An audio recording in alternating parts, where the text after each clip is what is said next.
Hello everyone and welcome back to my YouTube channel for yet another video today. And today I will be discussing what we can all expect from Scuderia Ferrari in 2021. And now let's start with the video.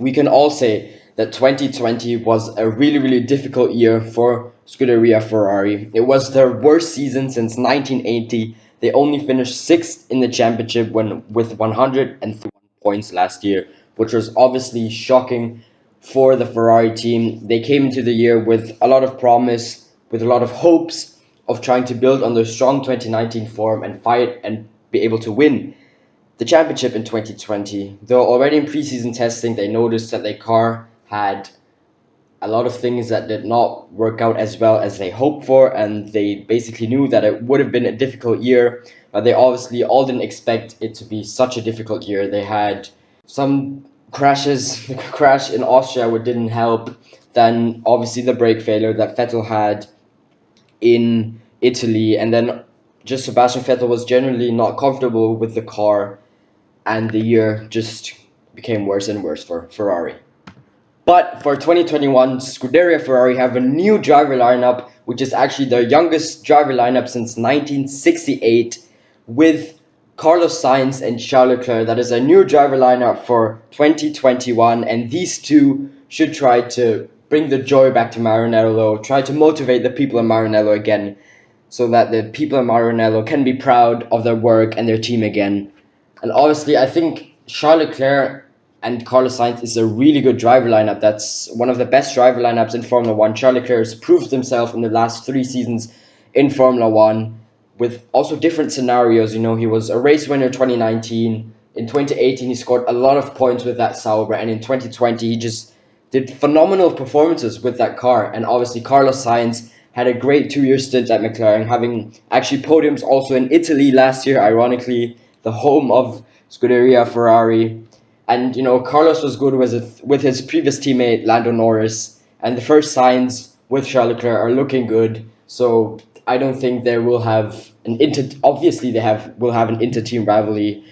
But it will be, obviously, with a lot of jokes between them. So they will definitely motivate the people back in Maranello again.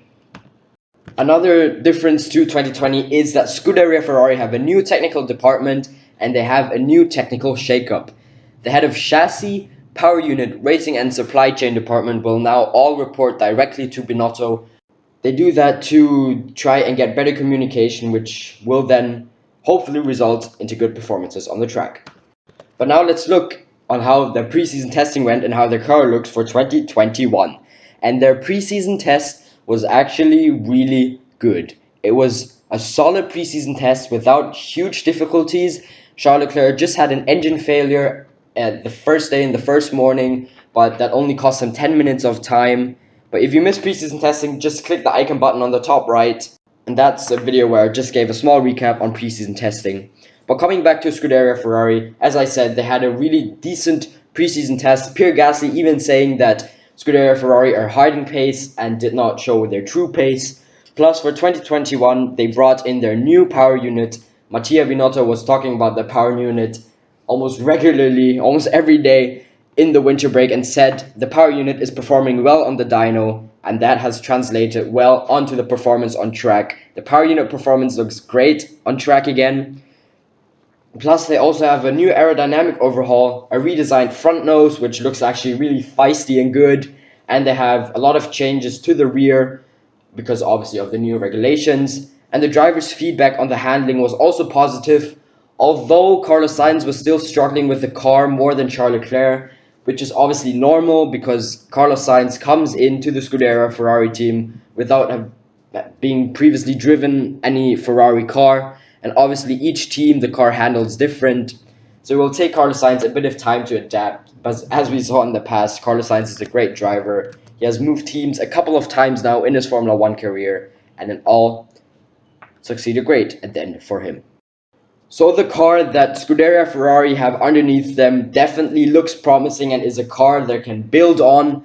Obviously, it won't be a car that will fight for regular wins in 2021. I think Mercedes and Red Bull are still a bit in their league of their own, and Also, I think Ferrari won't get to the form that they had in 2019 with regular podiums. But I definitely think that Scuderia Ferrari will be a regular points finisher and could be the top of the midfield. Obviously, that is what you expect from Ferrari, since that is the biggest team, the team that has the richest history in Formula One, the team with the most amount of money. So that is definitely something you expect from Ferrari. Although they had a difficult season in 2020 and having to use the same chassis in 2021, yes, obviously you can't expect them to leapfrog everyone. The car looks promising. Obviously, everything will need a bit of time, with the new power unit. Obviously, that takes a bit of time with the new drivers getting in, and obviously, with the new technical shakeup, that will all take a bit of time, but they will definitely manage that. And if they manage that, then this will definitely translate to good performances on track. And 2021 definitely looks more promising for Scuderia Ferrari than 2020. But the midfield is obviously very tight, so you never know what's going to happen. That's something I love about the midfield. You never know what's going to happen. But Scuderia Ferrari is definitely in a better place in 2021 than in 2020. Having the third fastest time in testing, yes, obviously you shouldn't read into testing times, but 2021 looks promising. So yeah, that was it for today's video. I hope you enjoyed. Please let me know in the comments what you think, where you think Ferrari will finish in this year. Will they get a win? Will they get multiple podiums? Let me know in the comments below. I hope you enjoyed it. Thank you very much. See you next time. Goodbye.